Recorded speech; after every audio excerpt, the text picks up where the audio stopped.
my take on in terms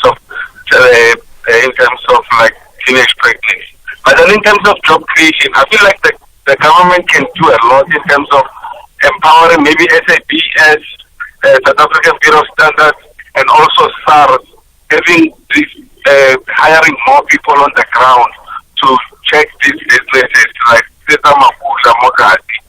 and making sure that they are registered properly. And then the SABS guys will also go through those shops and maybe extending the ports in terms of like stuff that's a South Africa, that the product that we are receiving in the country is clear, kind of like it's up to standard. That way, at least like we would know that like these things of kids getting sick after eating substandard food, then like that thing would end. And if the company wants to upgrade their product, then we block them from the ports. Just a thought. I'm thinking that way we'll create more jobs, but they will be creating more like revenue for the government, because like they will also be getting more taxes from these businesses that are not properly registered. Since somebody just have their tax number, but they never went there to some. Thank you. Thanks. It's always so hard for me to hear well when people are talking to me on speaker and not on a headset. I think he dealt with a lot of issues. I ask myself though about the effectiveness of influencers these days in terms of influencing things like teenage pregnancy. I asked myself, I saw there's a big influencer, I think her name is Mohlahlana, who issued a statement just yesterday around the issue of gender-based violence. And she talked about, she herself having been in some sort of emotionally abusive relationship of sorts. And, I asked myself how effective it is today, for them to be a valid voice in terms of having to change things like abuse, teenage pregnancy, etc., etc. But I think you've put your point across. Magdalene Komangaung. Hi, Maggie. Hello, KG. Hi, Magdalene. Hello, KG. Can you hear me?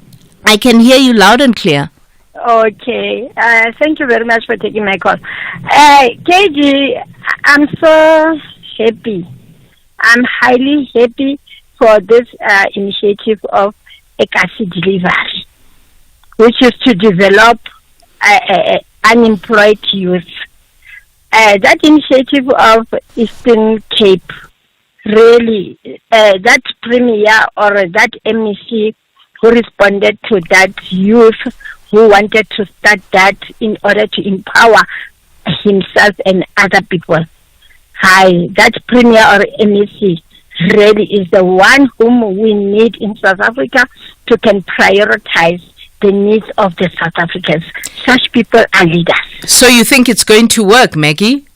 I wish it worked like Take a Lot is working, like Checkers Delivery is working. The only obstacle that we have, because the initiative of Checkers, I'm also on it here in Bloemfontein. Yeah. Because I went through it and then I realized that it's a priority given to South Africans to can close the gap of unemployment. But most of the people who are benefiting from it are the foreign nationals. So I stood up with the office and say, this is the job for the South Africans. Then they said to me, no, Magdalene, the South Africans are not coming on board because they don't have learners. Then I said, okay, I'm going to recruit them. Then I stood up and recruit them. I'm always on loggerhead. Now I took in close to 6 people last week. I'm still waiting for the lady to give them the job. The point is that we are at loggerheads now, and then when I bring in the youth who are in need of the job, because I train them to ride the bike. How do I do so? I take the one whom I introduced into the program, and then I said, okay, you have this other one to to can know how to ride the bike. They took 3 days to 4 days. And then the lady said to me, okay, Magdalene, they need 4 months experience. Emma Billy Magdalene, what kind of a bike is it, by the way? It's a normal bicycle. Yes, I know, motorbike. Oh, it's a motorbike. But don't you need a license for it? They need only learners at checkers. Checkers to can be, and you know how much they make? They make 5,000 to 7,000 per week in checkers delivery. So I saw it as an opportunity to can combat unemployment to the South Africans. So I'm on it. I'm doing it for other people, same as the Ekasi. Okay. Yes, so I'm fighting with this lady at the office until I fought with the manager to say, this is a job opportunity for the South Africans. They say, no, the foreign nationals are the ones who are having the learners. But at the end of the day, you find that the foreign nationals, they don't even have the permit to be in South Africa to can do the job. They don't have. So it's a disadvantagement that we give to our own people. That is why I applaud and I say, this lady who is an MEC, I don't know, but she was talking on ENCA. I saw her. Then I said, this lady, we need leadership like this one who can close the gap of unemployment in South Africa. Okay. I don't have all of the context, but I'll take you at your word. Thank you, Magdalene. Thank you, Magdalene. Tshokollo, I hope I've got your name correctly. In Harrismith, you want to talk Ace Magashula's secretary. Yeah, how are you? I was KG. I nearly said I was KG and I know some polaya. Yo. I'm not a murderer. Mara nka ga Katie no go kinelo ka ulwana ruena o Katie hey go jwanong ke ne ke batla o make sure you know as KG, it's painful to see that lady what situation in Alongosona right now. Hey, I hate that guy. It's which lady? Okay, the one that was a PA is Mahashude. You see that guy who can say one the big mess. One umenyani situation alungusona because of the guy and not right now he's free. He's free even if Antana the case is high, but we are not stresses card. What about that lady? But if whatever anything, and as about then there is no way, because look where we are now as KG, because of they were using our money, we are suffering because of them, those people. So if there is anything, maybe they can and find to the lady, maybe bam charge because of but I got more blame in maybe can train sometimes our bosses they use their power to use somebody to do something like Ace Magashule. He used to say yena hamulatu but them bamulatu not yena because una overpower batu by the time anale goes power because at the no snamutaka no because he was the boss. You understand? He was the boss, so it's painful, out KG. But if really there is anything wrong, I say bang, he must face consequences. No way. Okay. Thank you. Yes. Thank you, Tshokollo. I'm looking at the TV, by the way. Team South Africa is arriving back from the Olympics. There's plenty of South Africans wearing their flag or covering themselves in the flag that are at the airport to go and meet. How many medals? 1, 2, 3. I know we've got 1 gold, a total of about 6. I think our tally is about a total of 6. So as and when that happens, I'm sure as and when they land, I'm sure we'll find a way to let you know that they have landed. Phumzile in Humansdorp, you want to talk the MK party. Hi, Phumzile. Hi, KG. How are you? I'm good. How are you? Great, man. Happy Women's Month to you and all women in South Africa. Thank you. KG, I've been actually trying to ask me a couple of questions since the existence of the MK party. Mm-hmm. And the following has been my questions. One, do they have a constitution? If yes, where was that constitution endorsed in terms of a national conference? Two, do they have a national executive committee? If yes, when and where was that national executive committee elected? Three, KG, I have actually observed the formation of COPE, for instance. COPE had this thing called National Convention or National Consultative Processes. Same, the UDM did the same. EFF did the same. But there's a lot of parties, even except for the MK, but mostly the MK. This, to me, is it's a cult, is an organization led by a cult, which is JZ, and which imposes on people. Wait. Why do you use the word cult? Why do you specifically use the word cult? I use the word cult because he is the one in the center, and what he says goes in that party, right? Mm-hmm. And for instance, you said in your introduction this morning when you came on air, where are these people getting this money? No, I said, where do politicians get all the money to go to court? Fine.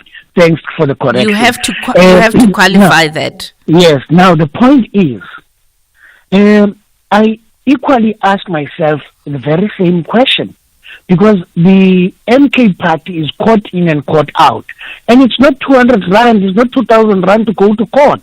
We're talking about thousands of rands for that matter, and this is a new party, and I'm interested to know equally, where are they getting money? Who is funding MK party? Right now, the point lastly before I step down, I shall reach that the people that are members, I'm not sure if they are members or supporters, because I've never heard that they've got so much members or so many members in their own membership database for that matter. So I don't know if they are members or followers or supporters. But people who are actually in that party should start raising questions. Are they not being used to elevate and actually escalate a particular cult to a higher throne, so to speak, in terms of politics, and which will actually continue to use these votes to and elevate him or herself, and forget at the end of the day, and forget about those that will be voting for them. I mean, that is what is going to happen. These people that are voting for that MK party, they are just being used, in fact, to revive a political life for the JZ and his family. That's interesting. First up, it's 2 million of them, so put some respect on them. It's don't call them these people. It's 2 million of them that it's a lot of people. I agree. It's especially when you consider the totality, the universe of the people that voted in South Africa, right? It's a whole 2 million people that made the decision. Yeah, but you know why they did that. Lastly, you know why they did that. There's this personal grudge that JZ has got against our current president. He is fighting back against President Ramaphosa, but equally he claims to love the ANC, but equally he's damaged the ANC, right? And thanks God, it's good riddance that is no more a member of the ANC. Good riddance. Thank you very much, Katie. Well, we'll see what happens. 21 days hasn't ended. We'll see whether he's going to appeal that expulsion. But thank you, Phumzile. Thank you. I see you, Anonymous Koso Shanguve. I see you, Petros in KZN. I see you, Tsepo in Northcliffe. But it's 9:30 now, and Musa is standing by with the news headlines. Good morning. Thanks, KG. In the headlines, a large crowd of South African fans is at the OR Tambo International Airport in Kempton Park, Johannesburg, where the first batch of the country's Olympic team has just landed. Three sibling learners from the Everton Primary School in Sebokeng, south of Johannesburg, have died from suspected poisoning. The Gauteng Education Department has confirmed they died yesterday after being taken to the sick bay at school. And the Kimberley Magistrates Court has transferred the case of a man who allegedly shot and killed his ex-wife last year in December to the Northern Cape High Court for trial. I'll have details on these and other stories at 10. Hashtag SAFM Talking Point. Welcome back. It's 9:31. It's the open line on the Talking Point here on SAFM on 086 000 2032, 086 000 2032, or the SMS line 41391. That's 41391 at around 52, or the WhatsApp line 061 410 4107 for your voice notes, or on X at SAFM Radio and hashtag SAFM Talking Point. Anonymous Koso Shanguve, you want to talk Pastor Mboro. Hi, Anonymous. Hi, ma'am. How are you? I'm good, thank you. I'm good, thanks. Listen, man, I'm a bit concerned about that Mboro issue thing as to, yes, I see it does appear on the social media and everything, and people are actually talking about what he did. Yes, I do agree that that thing is bad, what he did. But do we actually know what was the root cause of this thing? You do know that when you say I agree, but you negate your agreement, ne? You know that, eh? Which one do I know? No. So when you say I agree, but you completely negate that agreement. You know that. I negate that agreement in terms of I don't know the root cause. What was the root cause of all these things that could have actually happened on that particular thing? So you don't agree. So you don't agree, ne? So we can agree you don't agree. Let me finish my story. Okay. If we could actually maybe try and find both sides, not to see the only side of Mr. Mboro alone, but to try and see or hear both sides as to where did all this thing began and all the story, what actually transpired, so that we can know what actually has caused all these things to come up until to where it is today. Okay, so you don't agree, which is fine. I don't agree. Yes, okay, you can put it like that. Thank okay? you. Yeah. Thank you, ma'am. Okay. Bye. Thank you. Petros, in KZN, you're also a victim of losing your job in government. Hi, Petros. Good morning. Yes, good morning, KG. How are you? I'm well, Petros. Yes, you remember the day before yesterday, you had an anonymous who said she lost her job in the Department of Education because of shenanigans. I also experienced the same thing, but my employer was not a political principal. I was employed in the Department of Higher Education and Training, and then I got sick while on the job. And then my supervisor advised me to apply for medical boarding, ill health retirement, because I became blind suddenly. Then I was hospitalized for 45 days in ICU.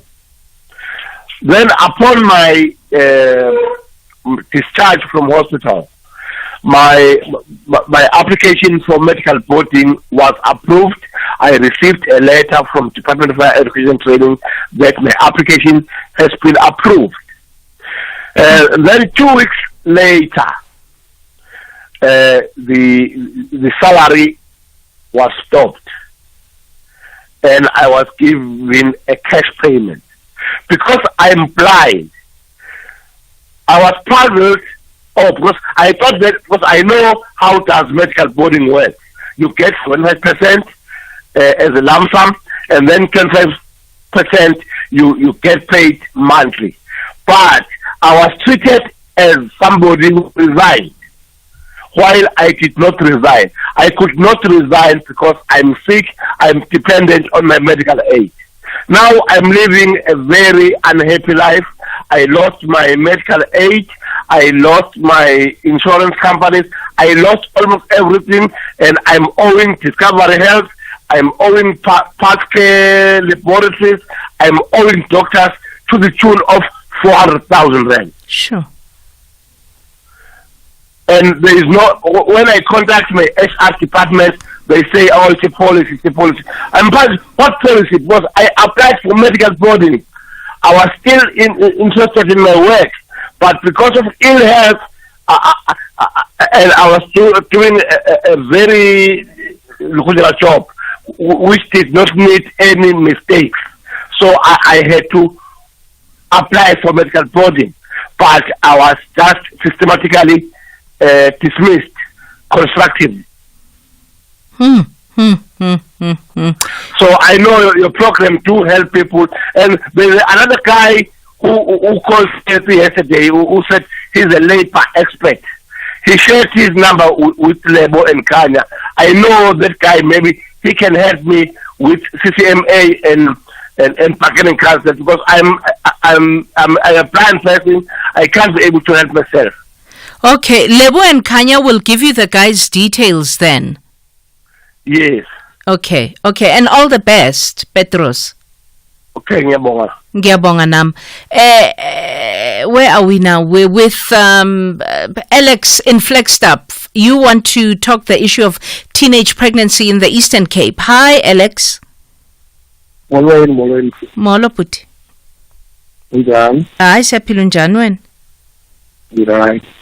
Okay, I just want to talk about the 6-year teenage pregnant issue, which I've just heard on the radio in Eastern Cape. Yeah. Well, me, I'm not exactly, I don't come from Eastern Cape, but I'm here just with work. We are way paid with this RDP house with all of our Eastern Cape. Hello? Yes, I'm listening, Puti. Yes. Please, Yes, am I on speaker? No, I'm not on speaker. Okay. Ngicela ukhulumele phezulu Puti sizokuva kahle. Okay, all right. Thank you. So, we usually travel different places like Wedding, Bizana, Mtata, Flagstaff, all those places. So there's some things which I see which are happening, like especially where I'm working right now in Flagstaff. There's an area where I'm working. There's some travels and there's some schools near the travels. During the weekends or anytime you see these small kids, these school kids, they will come buy beer, smoking cigarettes on these premises. And I really wonder, these people with travels, they are selling them these beers. And what remains, they will take advantage of them, give the money. At the end, these pregnancies will come. If you see these kids, some are in grade 9, grade 11, grade 11, grade 10. So there's something which really needs to be done with the police have to intervene with these travels also. That's not to say, I know there's a rule that you must not sell alcohol to a person which is less than 8 years. But people just let score free. They are selling these people. Just they want their business to go up. They are selling these beers to kids. And at the end, the men will take advantage of those kids. Yeah. I'm struggling to hear you, but to a large extent, I think I agree. There's, for me, whenever I hear about the issue of the teenage pregnancy thing, there's something very fundamentally wrong in our country where we have 10-year-olds getting pregnant. Something is fundamentally wrong, and something needs to shift yesterday.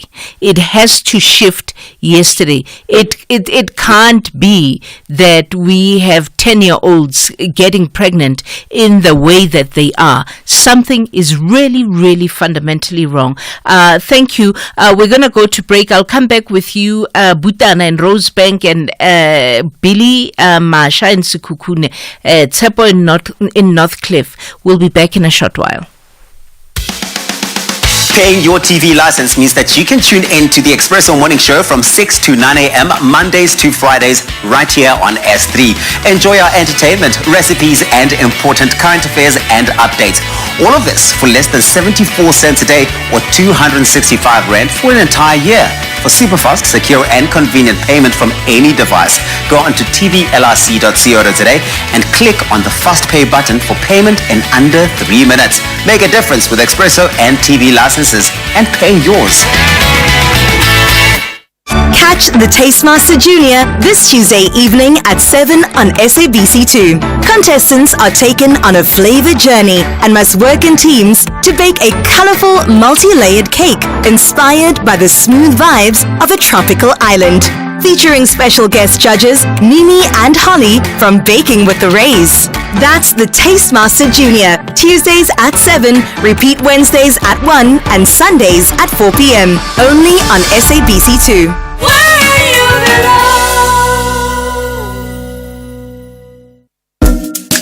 SAFM is celebrating its 88th birthday, and what better way to celebrate than with you, our loyal listener. We will be giving away 8,800 to 10 lucky listeners during the month of August. To stand a chance of winning, stay tuned to SAFM and SMS the keyword SAFM88 followed by your name to 41391 and listen to the station throughout the day where you could be selected as a winner. SMSs are charged at R1.50 per SMS. Free SMSs and SMS bundles do not apply. Happy birthday. Happy birthday. Happy birthday. Happy birthday. You are listening to KG Mwekezi on SAFM. Hi KG, this is Anonymous from Polokwane. KG, I just want to clarity on this issue. UIF. We have a problem with UIF payments. Some they say your money is finished, and later on you receive a message that says you'll receive your money in due date. And again, I want also to get clarity on the issue of why are we only being paid for the last 4 years? I mean, I worked for 17, 18 years, but I only got 4 years UIF. Thanks. Please get clarity for us on that. Please. Morning, KG. Let us teach our girls to tell us when somebody is touching their private parts, giving them liquor or drugs so that they can rape them, promise them with weave and expensive cell phones, because they are abused by relatives, teachers, and their friends too. Kenny Kunene must focus on transport mafias and leave DA. Those who favor criminals must be thrown at Kruger National Park together with the murderers. Thank you, KG. KG Mwekezi, good morning. It's Mtwin Tepeni Tatueto. Yes, this is KG Mwekezi. I understand that the SAPC is under litigation by the MK party, but I wonder whose interest does it serve, what they're hoping to achieve, and then how that's going to benefit our society that has high level of crime, high level of unemployment, high level of inequality, and like they've never lifted not even their finger in trying to tackle those matters, and then yet they taking the institution like SAPC and go in fights over petty things. Yeah. And then people think that people like MK are going to lead our country in a right way. KG, good morning, man. Flores here from the Western Cape. KG, two things about H. Magasule's XPA. Firstly is CS point when she is saying that why is Magasula out on bail, so she won't foresee any problems with her applying for bail. And then secondly, and very importantly, She was supposed to graduate next month. She's missing out now on a study of almost 4 years. Why could they not let her stay on, finish, get her graduation, and then come back to SA? Man, this is Women's Month. A woman being robbed of her graduation party. Have a great show. Bye-bye. Thank you for your voice notes. Keep them coming on 0614104107. And of course, your calls are on 086 000 2032. Tshepo Northcliffe, you want to respond to Pumzile on the MK party. Hi, Tshepo. Good morning, KG. Good morning. Look, KG, for starters, I just want to, for the record, I'm a member of the ANC. I just want to put that out. But I do not understand this obsession of people with the MK. Like, people are worried that adults that voted for the MK are being used. Adults are worried that MK doesn't have a constitution. Adults are worried that MK is a Zuma family money-making scheme. Guys, worry about yourselves. Why are you worried about the MK? The crazy thing is people in the MK are not worried. Why are people outside the MK worried? Like, why are you worried? You didn't vote for the MK. You are not a member of the MK. Why are you not worried? Bread just went up quietly last week. Worry about that. I really don't understand the obsession. People that are in the MK understand what's going on in their own political party, and it's okay. It's for them. Okay. Now people are calling randomly, hey, what's going on in the MK? Where's the constitution? Hey, when is the NEC? Do they have... Why? But you know what the irony is to me? Yeah. The irony to me is that you've been holding for so long, and your first disclaimer is that you're a member of the ANC, but you're worried about why people are worried about the MK party, and you've been holding for so long. That's very ironical to me. I'm not worried what's going on. We're worried about our organization, what happened, how we lost the elections, how we can fix the mistrust that the public has on the organization. That's it. But you hold for a long time on the radio to say people mustn't worry about the MK party. That for me is ironical. No, but I mean, it's logical. When you call a radio station, they're not going to answer and put you on air immediately. You have to wait because other people called before you. Okay, no. Isn't that logical? No, maybe, and that's fine. I don't think we see it in the same way, but I mean, it's fine, Tshepo. Okay. Thank you. Butana and Rosebank, the Auditor General says billions were stolen in the government. I heard that, actually. Butana, I did myself. Good morning, my sister. Good morning, my brother. How are you? Yet again, my sister, yet again. The Deprived are stealing billions, my sister. Not only in local government, provincial government, and national government. And yet again, my sister, not a single deployee is in jail. In Free State, I forget the municipality that the Auditor General was talking about. He said they collected about 100 million using the companies. And then that company was liquidated after that. The money never went to municipality. Can we break a story, please, before you finish, Butana, because the Joburg Mayor Kabelo Kwamanda has just resigned. No problem. No, it's fine. We've broken the story. The story is broken now. The Joburg Mayor has officially resigned. Joburg is without a mayor because Kabelo Kwamanda has officially resigned. Go on, Butana.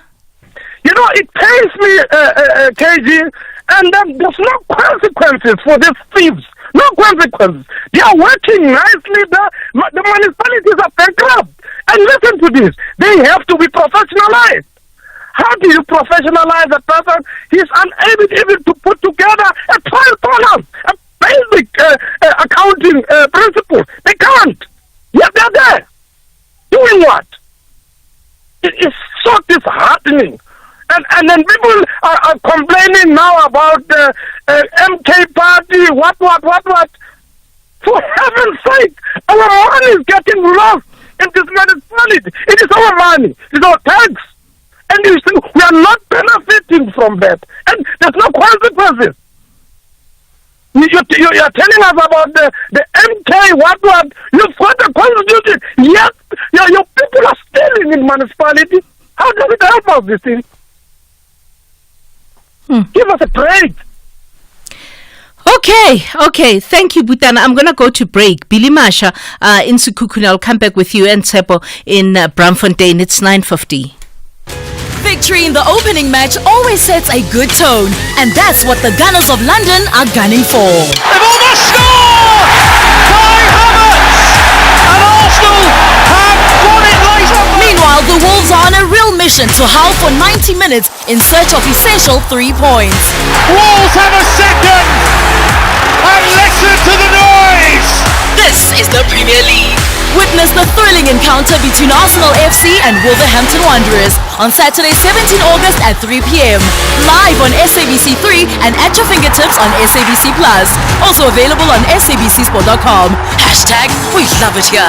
Proudly brought to you by SABC Sport. For the love of the game. Big ups to all the women of Africa Dzonga. Incredible characters in various fields. When you set your mind onto something, your winning mentality is difficult to defeat. On and off the field. Your excellence in the world of sport speaks volumes. You are the great inspiration to the nation. Happy Women's Month, courtesy of SABC Sport. For the love of the game. SAFM is celebrating its 88th birthday, and what better way to celebrate than with you, our loyal listener. We will be giving away 8,800 to 10 lucky listeners during the month of August. To stand a chance of winning, stay tuned to SAFM and SMS the keyword SAFM88 followed by your name to 41391 and listen to the station throughout the day, where you could be selected as a winner. SMSs are charged at R1.50 per SMS. Free SMSs and SMS bundles do not apply. Happy birthday. You are listening to KG Mwekezi on SAFM. Welcome back. It's 9:52. You are on the open line on 086 0002032. That's 086 0002032. If you didn't know, the Joburg mayor Kabelo Gwamanda has resigned. I thought he had said he wanted to stay till Christmas, but I suppose Christmas came early for him. He's decided to go. So Joburg is officially without a mayor. Billy Mashako Sekhukhune. Hi, Billy. Unqualified workers in government. Hi, Billy. How are you? I'm good. Thank you, Billy. Thanks for asking. Yesterday, Steve Mabona disclosed to us that this executive staff members, they will not apply for those jobs. Neither do they get interviewed. All they do is to submit CVs and they get captured into the payroll of the state money. Now, I'm asking myself a question. Which law are they applying there? Because it's not there in the labor relations. And the issue was that there's a woman who went for maternity leave. On her return, she was told, no, your employment has been terminated. Oh, yes. I remember now. Because your principal has vacated this office. Now, the question is, if indeed that's what's happening in our public service, how many more unqualified people who get adopted by executives into the system are we having without any qualification? Because it is very clear that I'll not get someone who's qualified. I will get my friend, because he said it's about the trust. People that they will trust. Obviously, people will trust their own relatives. They will trust their own friends. They will trust their own national. Yes. Now, it means half of the staff which is in public service has been co-opted by dubious means. Just submit a CV, then you go there. They go all over with them. And the unfortunate part is that most of them remain there because already they are in the system. If that woman did not go for a maternity leave, she would still have been maintained there. I'm not saying she's not qualified, but I'm saying it is very clear that most of them go there without qualification. But did he say, though, what happens? Because I think the fundamental difference here is that her principal had changed. Did he say what happens when the principals change? Yeah, the problem is that when your principal changes and you go for maternity leave, the assumption is that you've got a new boyfriend. It means that you have You've got a new boyfriend. What did you say? You've got a new boyfriend. You are on maternity leave because they are hired there because they relate with other people. Okay. Not because they qualify. Okay. Well, now you choose to have a new boyfriend and you went on a maternity leave, then tell your boyfriend to maintain you. That's what you've told him. So here's about the boyfriend and the girlfriend club. You are no longer our girlfriend. I can't help but chuckle. It's ridiculous. It is. If that woman could not have gone for maternity leave, she would still have been in the service. Because that's what they do for them. You come here, you become our beauty queen, you go around with us. And when they choose to have another boyfriend, that they told her you've got someone who can maintain you. So it is very clear that in the public service in South Africa, people go there because they are girlfriends of other people. Sure. And I challenge the ANC itself to review that, because it is still in power. Review that system. Tell us who goes there through deployment and through qualification. Because the reason we cannot implement what we are saying is because we have employed our chomies in the public service. And that's worrying. That is very worrying. Thank you, Billy. Thank you very much. Thank you. Tsepo in Bramfontein, Eskom. Hi, Tsepo. KG, I'll be quick because I can see we are going for 10 o'clock. Okay. Good morning. Good morning, Tsepo. KG, where I stay, I pay electricity and I pay for services. And, when I wake up in the morning, I know that the first thing that I do is to light and to and that's why I must start with my payment of my services when I get my money. I've got two friends like that, Ko Shireluma Street and Luanda Street, Ko Dikloof Zone 1. It's around the welfare center there, around the Dikloof police station and the swimming pool there. Those guys, we share the same values. Bapatala electricity abona.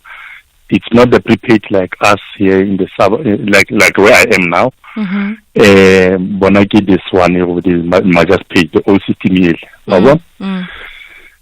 But Timothy, they've been out of electricity since June. Because the transformer, obviously, because of overloading, the townships with the backrooms and so on. All the stories that have been explained to say those transformers were not meant for backyard, externally, many tenants and so on. It's a reality that is there. Now they are paying for the electricity. Now when the transformer goes down, Eskom says you guys are not paying, and it treats them as a block. So pay 500. Families have been paying 500, but there are indigents that are known that cannot afford for whatever reason. Maybe some of them, the families are bana, there are no parents there and so on, for whatever reason.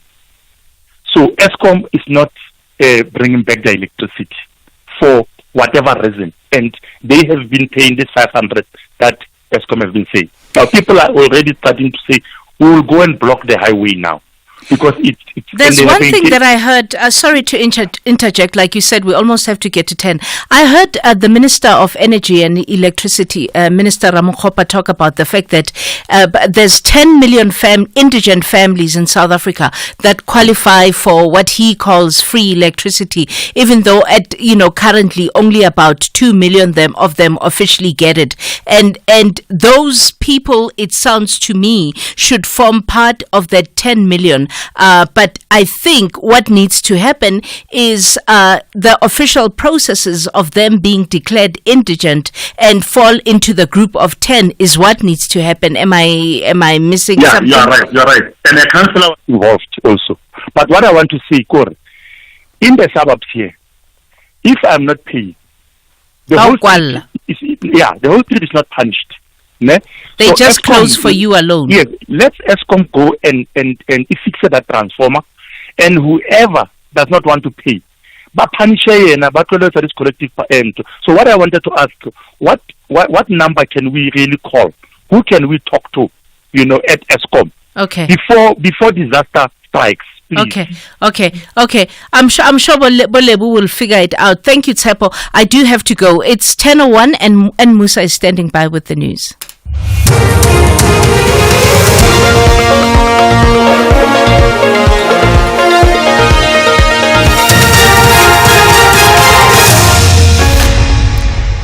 In our top stories, airport abuzz as Olympic team lands and 3 siblings die from suspected poisoning. Good morning. We start with breaking news. The executive mayor of the city of Johannesburg, Kabelo Gwamanda, has resigned. His resignation is effective from a date yet to be determined by the speaker. We will have details in our next bulletin. A large crowd of South African fans is at the OR Tambo International Airport in Kempton Park, Johannesburg, where the first batch of the country's Olympic team has just landed. Gold and silver medalist in swimming, Tatiana Smith, and members of the silver medal winning 4x100 meters men's athletics relay team are just some of the stars that have landed on home soil. These fans say performances across the board were inspiring. My national highlight has been Akani Simbine getting the national record of 9 seconds 82 at the 100-meter dash, and I feel like that was a very tightly contested race. As well, for the other highlight for me has been the relay, the 100-meter relay. I'm proud of the young boy Balaza, 18-year-old, also being part of the team that won the silver medal. Also very, very proud of the sevens, their golden moments, they got their podium, also very chuffed. And Jordy, I think he got eliminated in the 3rd round, but very well done to Jordy for the surfing. That was definitely my highlight. 3 sibling learners from the Everton Primary School in Sebokeng, south of Johannesburg, have died from suspected poisoning. The Gauteng Education Department has confirmed they died yesterday after being taken to the sick bay at school. The grade 3, 4 and 5 learners had apparently eaten pap and biscuits and drank milk at home. They were taken to a nearby clinic where they were declared dead. The department also says 2 girl learners from the Tsakane Secondary School in Ekurhuleni ingested rat poison on the same day. One died and the other was taken to a local medical facility. The department spokesperson Steve Mabona. MEC is really heartbroken by these incidences and conveyed his condolences to the school community and the family. Our psycho support team will be dispersed to attend to both schools, and our employee wellness will also be assisting just to look at the employee part of things, that is to support them accordingly. The Kimberley Magistrates Court has transferred the case of a man who allegedly shot and killed his ex-wife last year in December to the Northern Cape High Court for trial. Albert Matthews allegedly killed 43-year-old Mandy Bailey at a home in the presence of a 9-year-old daughter. The accused is facing charges of murder, possession of a firearm and contravening a protection order. The National Prosecuting Authority spokesperson, Mujalifa Sinakwatsane. The case of the Kimberley man accused of having shot and killed his former wife in front of her kids has been transferred to the High Court in Kimberley. The accused is expected to make his first appearance on the 2nd of October 2024 in the High Court sitting in Kimberley. A Durban woman says living her true identity is a daily struggle. 34-year-old Honey James is a transgender. The online English teacher says despite having a supportive family and a group of friends, the stigma of being a transgender is real. You've got to go in ready to have people cut you out. I have had to say goodbye to a few people. I've got to remind myself they are not the ones that have changed. I'm the one that's changed. So they've got to have that time to get used to it and to come around. It is taking a walk to the shop and having people give you a second glance. Recapping the top story, the executive mayor of the city of Johannesburg, Kabelo Gwamanda, has resigned. His resignation is effective from a date yet to be determined by the speaker. For SAFM News, I am Anne Musa. The world's best cooking show is finally here. MasterChef South Africa Season 5. You'll meet 20 talented home cooks from around Mzansi, noma uphumaphi, and no matter your favorite dish. See if the chefs can handle the heat in the kitchen in a race to be crowned MasterChef South Africa. Every Saturday, 7:30 p.m. only on S3 Channel 193. MasterChef South Africa, the world's best cooking show, proudly sponsored by Pick n Pay. Victory in the opening match always sets a good tone, and that's what the Gunners of London are gunning for. They've almost scored! Kai Havertz! And Arsenal have won it late on. Meanwhile, the Wolves are on a real mission to howl for 90 minutes in search of essential 3 points. Wolves have a second! And listen to the noise! This is the Premier League. Witness the thrilling encounter between Arsenal FC and Wolverhampton Wanderers on Saturday, 17 August at 3 p.m. Live on SABC3 and at your fingertips on SABC Plus. Also available on sabcsport.com. Hashtag we love it here. Proudly brought to you by SABC Sport. For the love of the game. SAFM is celebrating its 88th birthday, and what better way to celebrate than with you, our loyal listener. We will be giving away 8,800 to 10 lucky listeners during the month of August. To stand a chance of winning, stay tuned to SAFM and SMS the keyword SAFM88 followed by your name to 41391 and listen to the station throughout the day where you could be selected as a winner. SMSs are charged at R1.50 per SMS. Free SMSs and SMS bundles do not apply. Happy birthday, happy birthday, happy birthday, happy The Talking Point on SAFM. Weekdays, 9 a.m. till midday.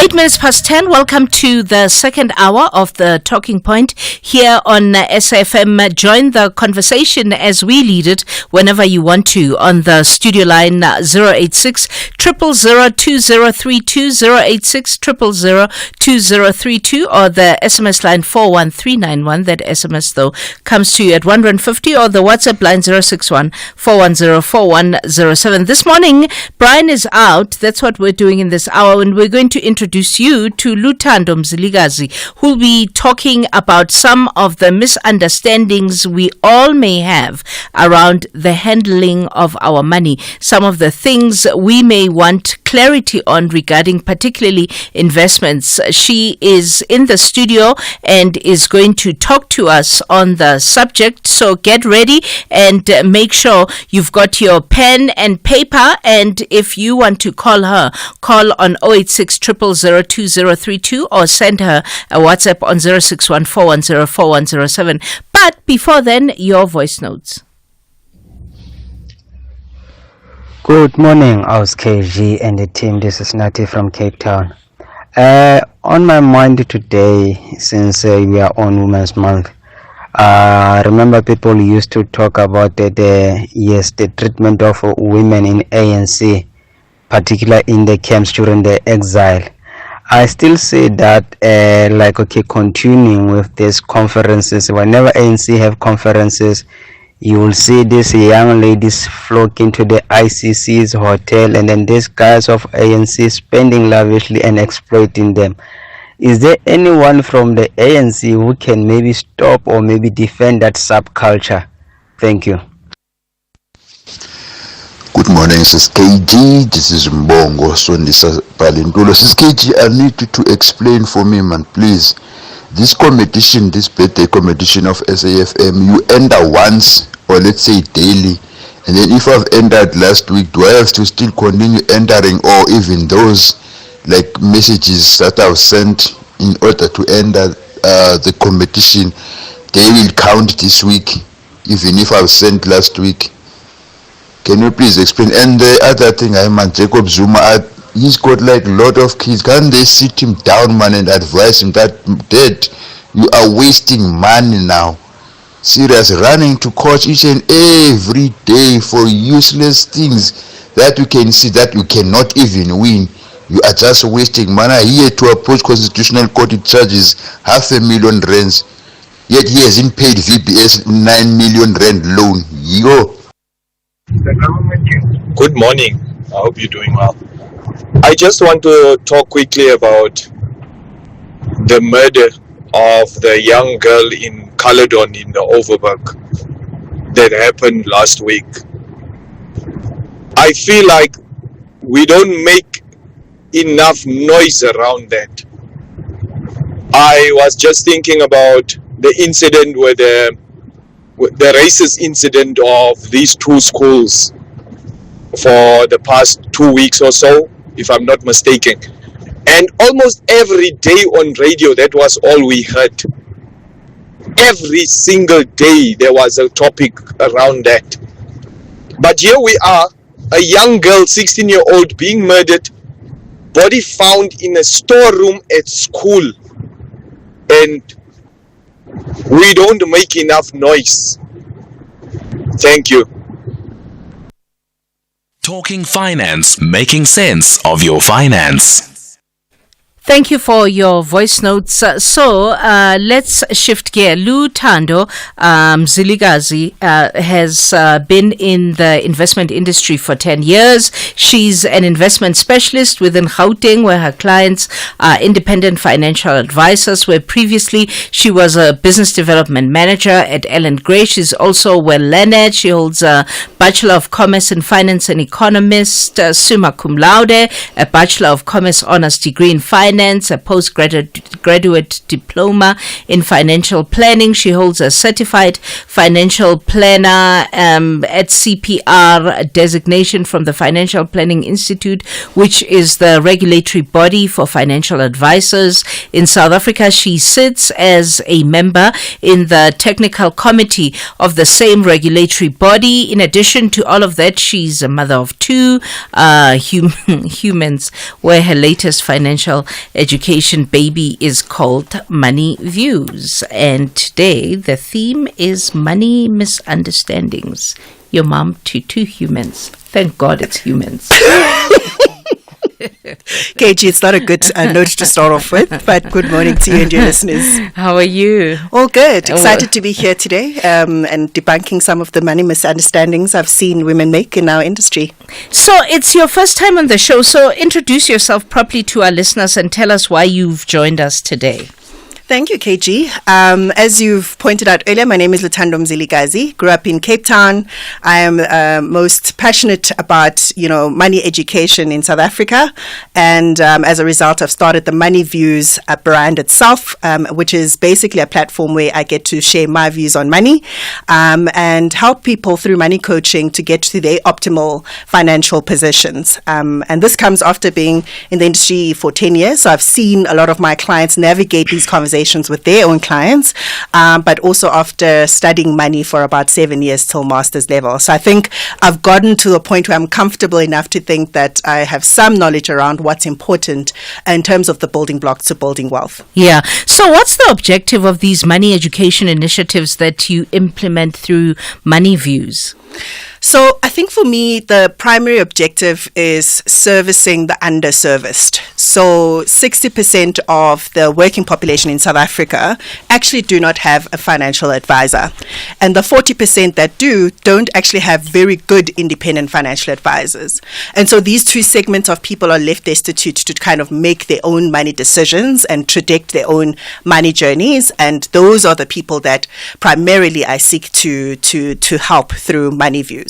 So I do that through radio sessions like these today, but also through social media platforms like TikTok and Instagram, where there's a lot more, social engagement, but also through corporate financial wellness gigs as well through different employers.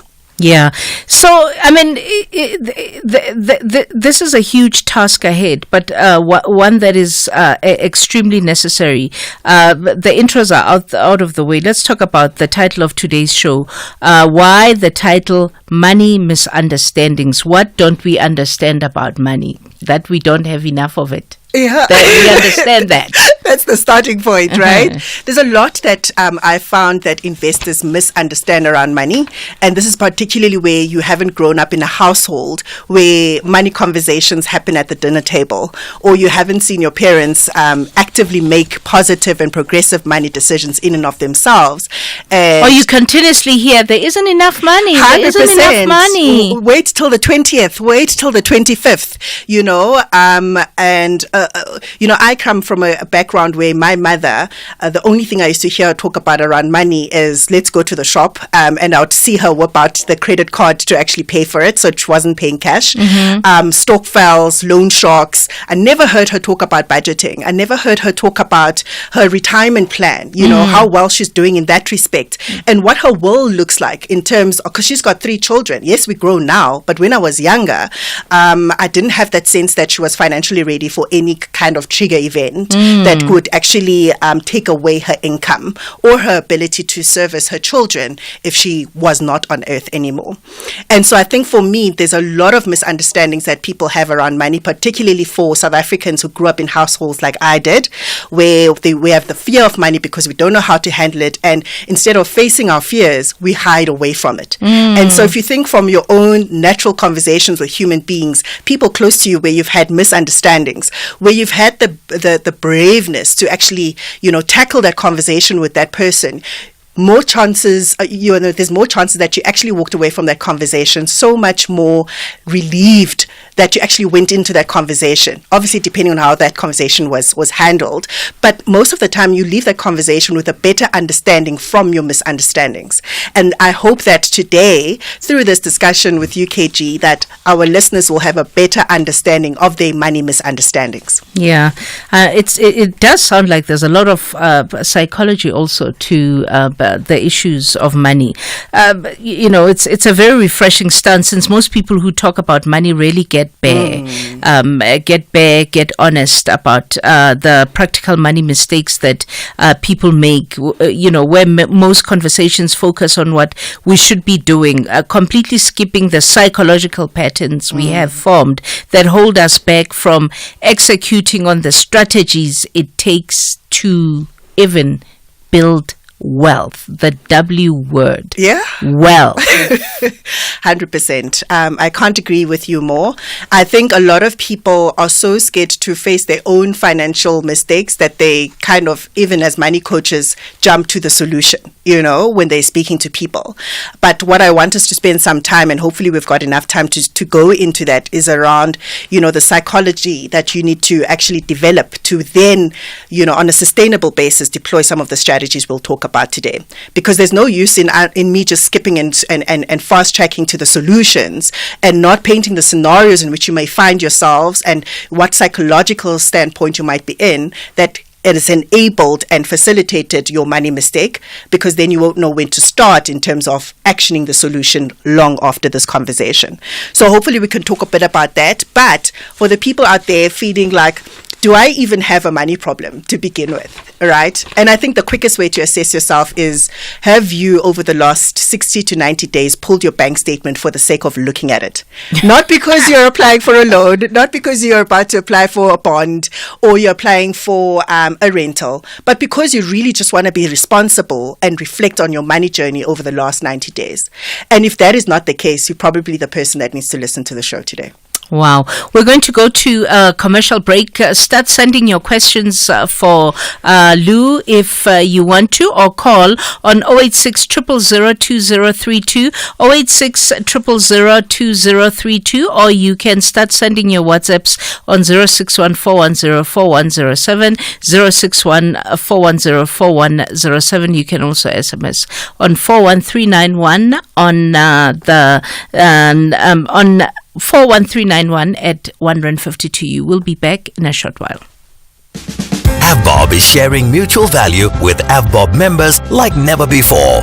Introducing AVBOB Member Rewards. Qualifying AVBOB members now enjoy even more benefits. Don't miss out on your chance to get rewarded. Visit the AVBOB website to learn more, or simply register on the AVBOB self-service portal at self-service.avbob.co.za to opt in, or visit your nearest AVBOB branch for assistance. 20 outfits of the Premier League are back on the battlefield for another spectacular season, with ambitions to play the world's most competitive and compelling football. Rodri! City 3! West Ham 1! This is the massive fight for the ultimate glory. Caicedo, is he going to try and beat him from inside his own half? Oh, Moises Caicedo! I can't believe it! What a way to score your first Chelsea goal! Experience the 2024-2025 Premier League season on Saturdays at 3 p.m. live on SABC3 and at your fingertips on SABC Plus. Also available on sabcsport.com. Hashtag we love it here. Proudly brought to you by SABC Sport. For the love of the game. Talking finance, making sense of your finance. Welcome back at 10:21. It's Personal Finance Tuesday. It's Luthando Mzilikazi who is here today as we're talking about the misunderstandings we all may have around handling our money, some of the things we need clarity on regarding investments. And she is the founder of a financial education brand called Money Views, and she's our guest into the studio. So let's get straight, Luthando, into the meat of our conversation. What's the first money mistake we see particularly women make? Shop, buy clothes. There's many. So I think we are all aware of the income disparities between men and women. So men definitely get paid more currently for the same level of experience and academic qualifications as women. And so that is a real thing. But beyond that, women are also very nurturing. So we are so inclined to actually extending ourselves, even overextending ourselves for the people that we love. It might be our children, it might be our spouses, it might be our parents, where we take on so much debt, as an example, because our income levels can't support the level of responsibility that we have towards the people that we love. And so what that results in is all of these stories that we see on social media, where, for example, one that's trending right now is where this woman actually took out a loan to buy a car for her boyfriend, and they're just boyfriend and girlfriend at this point. But it is actually all in the name of she felt like she was in love with him, overextended herself in a financial capacity, and made a decision that will take her years to actually correct, long after that relationship has actually ended. And we find ourselves in so many of those situations. I mean, for her, it was buying a car. For somebody else, it's paying for their own lobola. For somebody else, it's supporting the entire household, while the husband does Lord knows what with his money. And so it's about, are we able to look at the realities of our income levels and have real conversations with our partners, with our children, with ourselves, to really understand what we are able to do given our income levels versus not. But right now, the reality in South Africa is there's a lot of women, especially single-headed households, where women are raising children by themselves. They're overextended and are taking debt to service debt. Yeah, but there's also a separate conversation, I think, to be had around why women shouldn't even allow themselves to be money manipulated by anybody under any circumstances, no matter how much they love them. I know so many women who fall victim to these and similar stories, and some of them look like they've the most perfect lives, while others generally struggle to make ends meet and therefore experience financial anxiety so deep that debt feels like the only way out. What can we do to limit the impact of either low incomes or sacrificing too much in the name of providing for those we love, or even both, without depending on skolot, on debt? And I think that's a pertinent question, KG, because, money plays such a critical role in relationships, whether it's a relationship with your children, family members, friends, relationships. And so the more we get comfortable with the truth that our money status currently actually exhibits about our money patterns, and we are able to articulate that with the people that say they love us, the more we are actually enabling ourselves to get out of the financial ruts we are in. And that rut for most South Africans is the debt cycle that we spoke about earlier. So let's talk about what South Africans can do about debt, because that's something that comes up a lot in my money coaching conversations as well.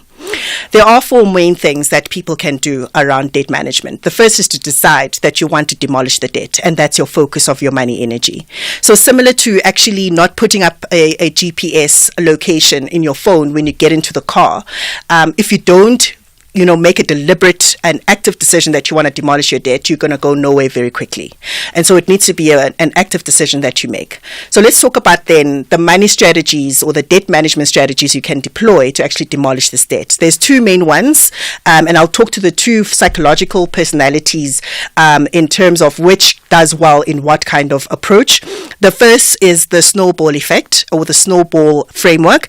And this encompasses you taking all of your debt and actually ranking them by smallest to biggest. So you will actually ensure that you have a conversation with all of your creditors that you've then listed, and then understand what's your minimum payments that you can make to all of them, and then put all of your excess money into the smallest debt that you have.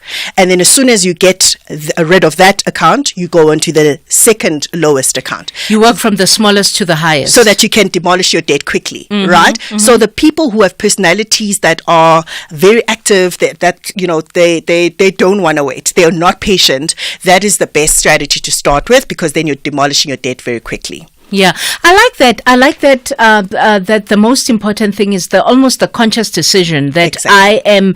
I am going to consciously get rid of this debt, because when you put it on the back burner, then it also stays on the back burner, and it grows. It grows. It becomes a monster with large ears and large hairs all over its body, such that it's so hard for you to even walk out the door to have a look at it and let it stare at you in the face. Yeah. So that is the strategy. The snowball framework is for people who actually like seeing action now.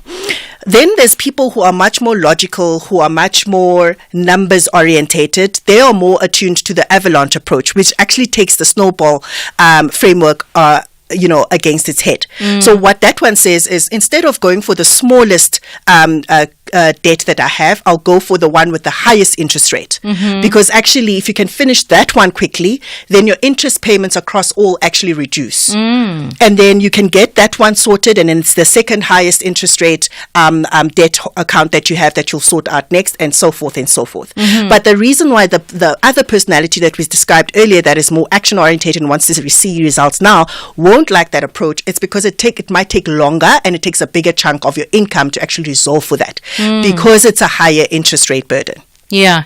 So those are the first 2 ways that you can think about practically, how do I look at my income and look at the expenses that I have versus the debt installments that I need to pay to actually manage my debt better going forward. Yeah. So, and then the second money mistake that we see women make. The second money mistake that I see women make is actually one that men also make, and that's not budgeting. Yeah. You'd remember earlier I said it's like getting into a car without putting an address on a GPS and just driving. Yeah. You don't know where you're going, you don't know what your ETA is, you don't know what's the fastest way to actually get there, but you're just going. Yeah. And so not having a budget is exactly the same, because then your money is not focused. The energy that you put behind it is not focused. That way, that's the fastest way of actually ensuring that everyone else's priority becomes a priority using your money. Everybody else's priority becomes a priority, not you and Not your you. money. Exactly. Wow. Not you and your money. So not having money goals, not having a budget, because if you do have a budget, you're most likely to have money goals. So you kind of integrate your money goals into your budget if you've actually got money goals. And that's how the two actually work in tandem. Okay. So if you look at also people who, generally are, they're all about getting my child to the best school. They don't always choose the best school based on their income levels because they don't budget. They choose the best school because I want my child to go to that school. Because it's the best school. Yes, and I want to be able to say at work my child goes to that school. Yeah. Then you now need to overextend yourself once again with debt to service that school fee. Yeah. And then you wonder why you're so frustrated when your child isn't doing as well at school, or they actually, got in trouble at school for something, and you don't see that as a moment to actually connect with your child to find out what's wrong, because you're thinking if this child fails 1 year, I need to then overextend myself through debt again to service the same year. Yeah. And so it has its own psychological impact in terms of what you end up choosing.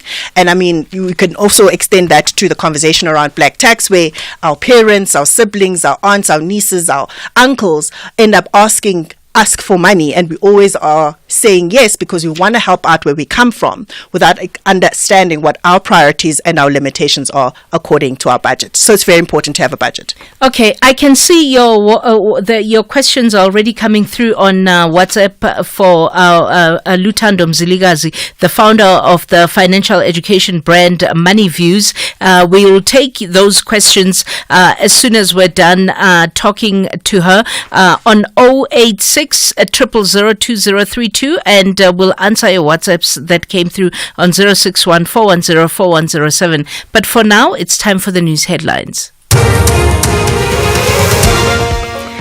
Good morning. In the headlines, the executive mayor of Johannesburg, Kabelo Kwamanda, says he's humbled by the opportunity he was given to have led the city following the collapse of the multi-party coalition government.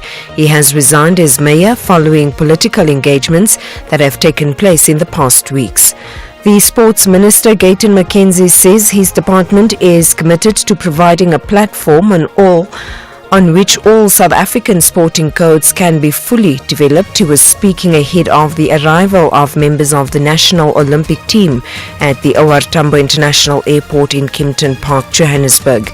And 3 sibling learners from the Everton Primary School in Sebokeng, south of Johannesburg, have died from suspected poisoning. The Gauteng Education Department confirmed they died yesterday after being taken to the sick bay at school. I'll have details on these and other stories at 11. The rand is currently trading at 18 rand 18 to the dollar, 23 rand 27 to the pound, and 19 rand 86 to the euro. Markets in Asia were mostly in the green at the closing bell. The JSE is higher in mid-morning trade. Markets in Europe have extended gains. Gold is trading at $2,462 and platinum at $936 per ounce. The price of Brent crude oil is at $81.86 a barrel.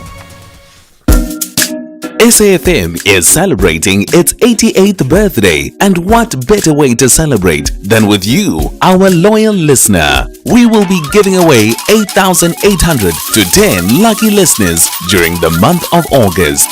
To stand a chance of winning, stay tuned to SAFM and SMS the keyword SAFM88 followed by your name to 41391 and listen to the station throughout the day, where you could be selected as a winner. SMSs are charged at R1.50 per SMS. Free SMSs and SMS bundles do not apply.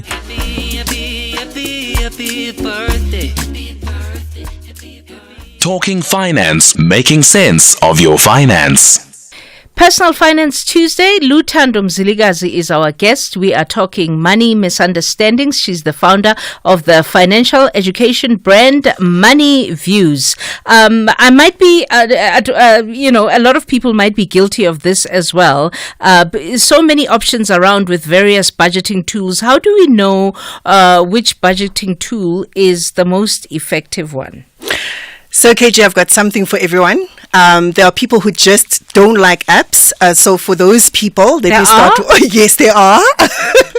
They're closer to my mother's generation, just as a hint. Okay. And I think from a budgeting standpoint, what they can do is pull up their own bank statement and calculate all the expenses that actually are essential. So rental, house bond, car, school fees, etc. And that should not exceed a 50% portion of their total income. And then they should also calculate their luxurious spend. So that's going to restaurants, going on road trips with friends. That should not extend a 30% portion of their total income. And then saving and investment should definitely be 20% of their income. And so if that's not the case, if any of those buckets are out of proportion, they know that they're doing something wrong. And at least now they've got a guide as to where they need to cut to actually make space for investments and savings, which is probably the portion where they have no presence in terms of how they spend their money every month. And then for the app gurus out there, these are people that are closer to my generation. The best app out there based on Google is called 22/7. That app will then enable you to just log in on all of your banking apps and investment apps and insurance products, and it aggregates all of those financial positions across all of those apps into one financial health status, and you can see where you're doing well, so that you don't have to go and pull your bank statement yourself. You don't have to do the calculations yourself. It simply does it for you. It sounds like such a useful framework. So I hear you when you say investments should be at least 20% of your income. What if the income is so low that you have zero space for investing in your budget? This is the South African conundrum. So more South Africans need to save, but South Africans don't actually have space to save, and more so for women because they've got lower incomes and they take on so much financially. We spoke about this a bit earlier. What I think we could do is make space either through your essentials bucket, which is that 50%, or it's through your luxurious bucket, which is the 30%. The essentials bucket is a bit more difficult to navigate because there you've got expenses that are built in on a contractual basis that you can't maneuver out of. And so more realistically, when you look at your frivolous expenditure, your compulsive spending, that's where you've got a lot of allocation to actually play with. If you really have no space because of the debt management, strategies we spoke of earlier around avalanching or snowballing, and therefore you have no extra space, there is no better time to start a side hustle than now because of social media. And so you've got a world of potential customers waiting for you out there. Set up a profile. All you need is a cell phone or a computer and internet connectivity and a product to sell, and start doing that. And then take all of that money that you do make from there, or at least a big portion, and put it towards investing. Yeah, it's the era of side hustles. You're challenging us. While the fire is hot, what's the other money mistake that women make? Women or men now? So, women who do invest are actually in less proportion than men, and also invest less than men. Because of the psychology of women of being givers. Exactly. Okay. We're always making space for... See, I learned quickly. No, you got it. it. Is it because you're a woman, KG? Hey. You're relating a bit here. So I think that is kind of supported by two main things. I mean, I look at the investment business that I work for through my former employer. The assets that we manage, or the money we manage, is only 30% representation of women. Mm-hmm. So only 30% of those assets are owned by women. And at the same time, my clients, as you said earlier, are financial advisors, and only 10% of the 800 clients I have are women. So that is just representative of how grossly underrepresented we are in terms of the money that's managed in South Africa, but also by the people who manage money in South Africa. What's even scarier is that when we do end up investing, we are so scared of taking risk. We're so risk averse, which means we'd rather not take up the risk and opportunity of making more money because we're so scared of what might happen if we lose it. Is it because we're scared, or we don't know, or we don't have enough information or tools? Let's see, KG, after the end of this conversation, because I think by the end of it, we would have given women enough tools to know which service providers and which products to actually consider investing in. And let's see how many women actually take up that call of action. Because that is the real and true test of, is it truly the lack of education, or is it just not an appetite for risk? Also, because we are just not sure when we're going to need the extra money that we've got now left till the end of the month in service of somebody else or something else that might pop up. So instead of investing first, we leave that money aside and we say, I'd rather not invest it and leave it in case someone needs it, or in case I need it, which of course gets filled by something, and you then bypass the opportunity to invest. So let's see who invests after this. Yeah. You spoke about single moms and their money mistakes and solutions to those. What about married women? So I touched on the single mom effect, which is the mistakes that they make. And I just want to spend maybe just 2 minutes speaking in a lot more detail around them, because I too am a single mom, so I can relate to a lot of their difficulties financially. Yeah. I think first of all, with single moms, they are over indebted. We've mentioned that earlier. But what I think they don't ask themselves enough, and I've also really tested it with my girlfriends who are single moms as well, is we don't think about what happens when we lose our source of income. We don't think about if we were rendered medically unfit, what would actually happen to our lifestyles. We don't have a partner to fall back on. We don't have, our siblings are married and they've got their own lives. And so this is where Income Protector, which is basically a portion of your income that will pay out monthly for a certain period of time, where that product actually comes in. But it's also where disability cover comes in, which is basically a lump sum version of it, where you are deemed to be disabled, it will actually pay out. So 2 weeks ago, I actually had an incident at work where I actually fell. I wasn't rendered medically unfit, thank goodness, but it actually got me to a situation where I realized I don't even know what my payout for my income protector and my disability cover is, and whether it can service my lifestyle should I be proven to be and rendered medically unfit. And so if anything that women can take away in this conversation, it's, okay, let me check my financial position. Let me see what happens to me and my children if I actually can't work, and let me set up products that will enable me to at least maintain my lifestyle. Yeah, I feel like these conversations are giving people a lot of heart palpitations and a lot of anxiety. I think they are, and I wouldn't be surprised that they are, KG, because it's conversations that we are not used to. And like I said earlier, these are money misunderstandings. So when you think about the policies that I spoke of earlier, even a life policy as an example, when you say that, it feels like you're about to, take someone off of this world because you're saying the world life policy. But all of these products actually are built with good intention, and all they need is a sense of education to enable the people that utilize them to use them effectively. Yeah. So a quick one on married couples or married women. I think their struggle is that they kind of leave their husbands to lead the conversation around money. This is at the point at which they prepare for marriage. So when it comes to the marriage contract, they don't really voice their own opinions about what they organically, realistically actually want, and they kind of let the man lead. And where they do have a financial advisor, the man also leads those discussions. They kind of don't know where the money is being made. They don't know where the money is going. They don't ask questions. And this does leave them in a situation where they might be financially crippled as a direct beneficiary of their husband's decisions that are made in front of them in some instances, and in their absence in most instances. And I think in that instance, you have to, as a woman, either have a trust in your own name where someone